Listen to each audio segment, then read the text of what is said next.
Hi guys, and welcome back to another episode. We did call this Local Legends. We've changed it now to Everything Local. We're taking a bit of a different pitch with the podcast. Here with Luke from Coffee Drs. Thanks for joining us, Luke. Thanks for having me, Josh.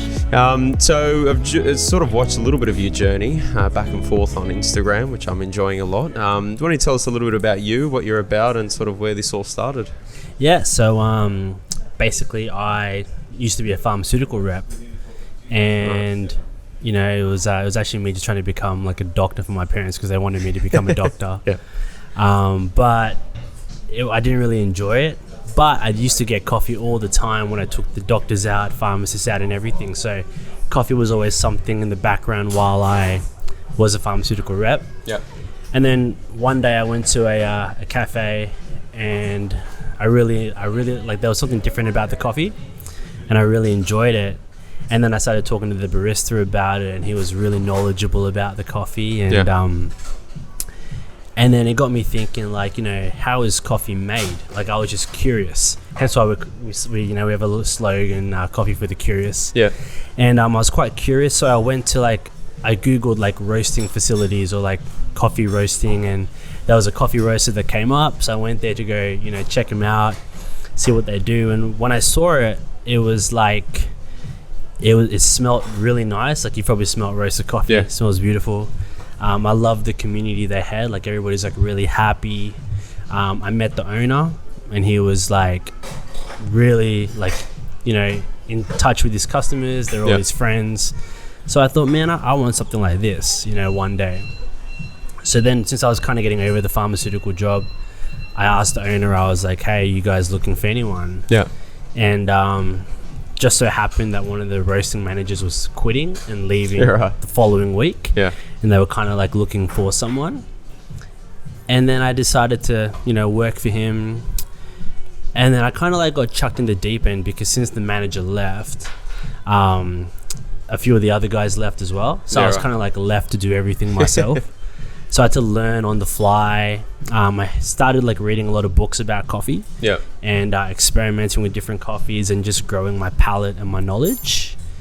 And then when the time came, we always entered into like a coffee competition, like roasting competition, like the Sydney Fine Foods, Golden Bean, Mice, all these different coffee, like, I guess, coffee events. And when I started winning awards for them, with some of the blends and some of the coffees that I roasted, it kind of gave me like an inkling, maybe this is something that I should continue pursuing. Yeah. And try to do myself, because some of the values at the place that I worked was more about like a mass production. Let's get as much coffee as we can out. Yeah. Let's not really focus on, you know, helping small farmers. Let's not really focus on like experimenting and trialing new different methods of coffee, because coffee is like a natural product. And you can do so many cool things with it. You can roast it different ways. You can make it, process it different ways, and get a different outcome in the cup. Yeah, okay. And then when I got to that point of like, all right, I'm going to start my own thing, I started doing small batches of my own coffee and door knocking my neighborhood. Because that's where I first saw you, actually, was on Instagram, and someone referred me on to you and said you're starting up your own business, and told me to reach out to you. And I noticed that you were bagging all the stuff up yourself, and sort of I saw you in the background getting all the beans and doing that whole process, which we'll talk about in a second. But so you really started from the ground up and literally knocking on doors, is that right? Yeah, so I mean, my business first started just going to my next door neighbors who still buy coffee to this day. Just going there and just seeing if they have a little coffee machine. Yeah, okay. Because I used to just want to supply to like people with like little DeLonghi or like Sunbeam little coffee machines. Yeah. But then I learned real quick that they don't all have a grinder. Yeah, okay. So I had to like door knock, see if they want coffee, find out they don't have a grinder, run back to my house, grind the coffee, then bring it back. So it was all just from the ground up. Yeah, or just upsell them on the grinder as well and sell the grinders. I did do a couple of them, to be honest. Yeah. I love that. Okay, so taking us back, you have obviously your parents wanting you to go down to the pharmaceutical route, doctor and all that sort of stuff. Yeah. How was that conversation with them when you said that you want to go down this path of, you know, coffee and opening up your own shop? Yeah, look, I mean, coming from a foreign country, I mean, I'm born here, but the culture that we have is of course very different. You know, your parents just want the best for you. And because they've grown up in this culture where people in the healthcare profession or the legal profession, that's what's known as a secure job. You know, there's also, you know, you can get a decent income from it. So at the beginning, it was actually really hard to get their approval, which is kind of like why I went to senior uni, did chemistry, even though I didn't mind all that sort of science stuff and becoming a med rep. So it was kind of like the doctor line. It just didn't completely like match with my personality, and my parents, they could see that at the end of it, I wasn't completely happy doing what I was doing back then. Yeah. And I think when they saw that I really enjoyed coffee, I really enjoyed like talking about coffee, like, because I can talk about it forever. Like when they realized that I was passionate about it, and they saw that people were reordering my coffee and I was getting paid for what I was doing, then they thought, okay, maybe he is onto something. It wasn't just like straight away like, okay, you can do whatever you want. Yeah. I kind of had to prove myself and deserve their approval. Yeah. That I will work hard to do this. Yeah. I have the knowledge and I have the passion and the drive with it. You know, I invest in myself every day. Yeah. And that's what kind of like helped me get over that hurdle of getting my parents like approval to chase something that's not of the norm. Yeah, of course. Yeah, okay, because that's interesting, because that journey, and we see that a lot in my industry as well, with like parents looking after their kids and moving houses just for schooling, and say, well, we need to go here because of certain schooling. And obviously you were brought up around that similar sort of demographic and background as well, right? Yeah, that's right. Okay, and so when I first started watching what you were doing, I saw a lot of photos of you on farms, and you know, we're just talking before about you supporting the local, whether it be local growers or overseas growers as well. Tell us a little bit about that, what you were doing in those photos, and something different that you do here with the coffee, where you get it from, essentially. Yeah, so obviously, like, I've traveled to coffee farms like in Brazil, and that, at the beginning I thought, oh, let's just get coffee from this farm, because I was still a little young, naive. I just had this vision where I wanted to make coffee sustainable for the future.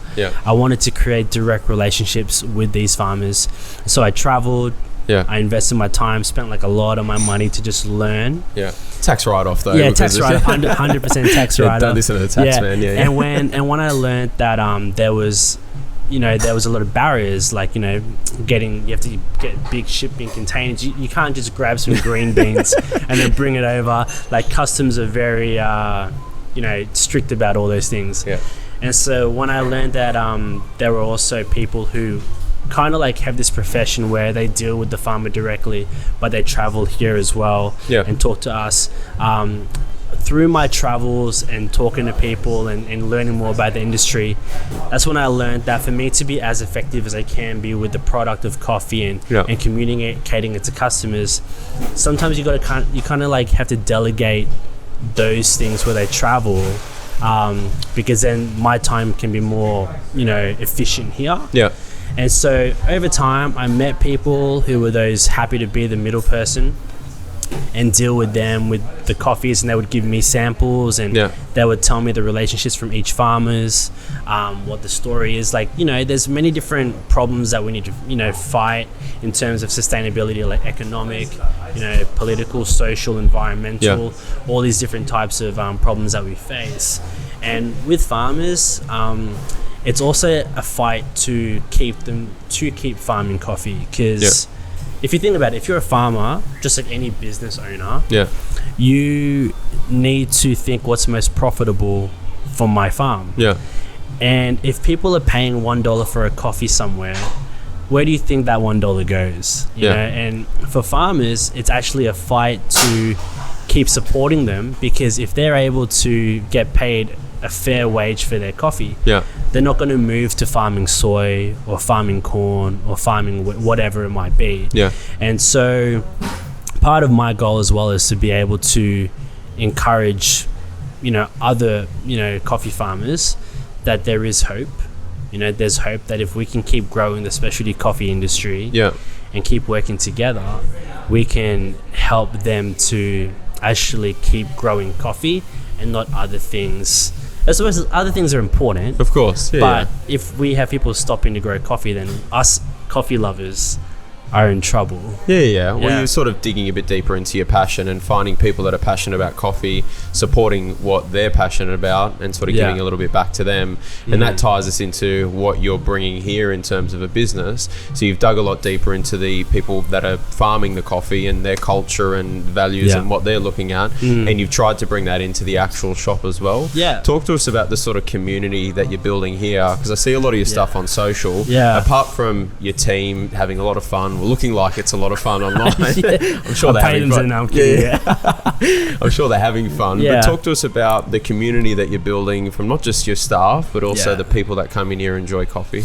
Look, I think the great thing about coffee is that it allows it kind of opens doors for people where they can sit down or they can just walk here to get a coffee and build on relationships.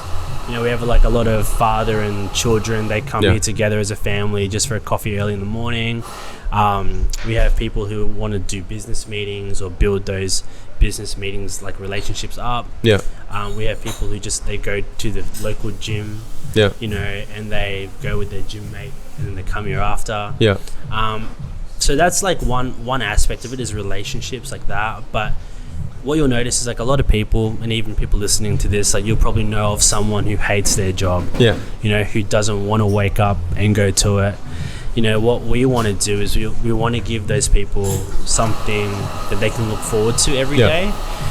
Whether that means like getting a nice coffee or actually being greeted and feeling valued and important. All those things, like I always tell my team, like whoever that person was, did we make them happier than before they met us? Love that. Like that's what we're all about. Is we're all just about, through coffee, like making people feel happier than before they met us.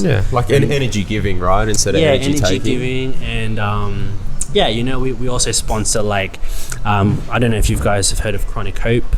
No, I haven't. They're like a little foundation, like a non-profit that we sponsor to help people with chronic illnesses and chronic disease.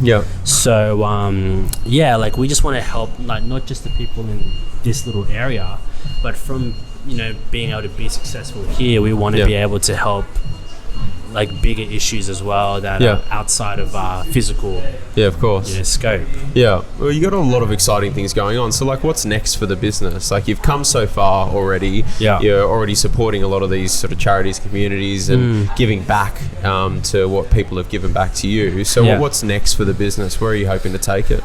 So I mean for us, I think it's more about just educating people. You know, help, like when people come here and they try the coffee, they realize, like this isn't your usual run-of-the-mill sort of coffee.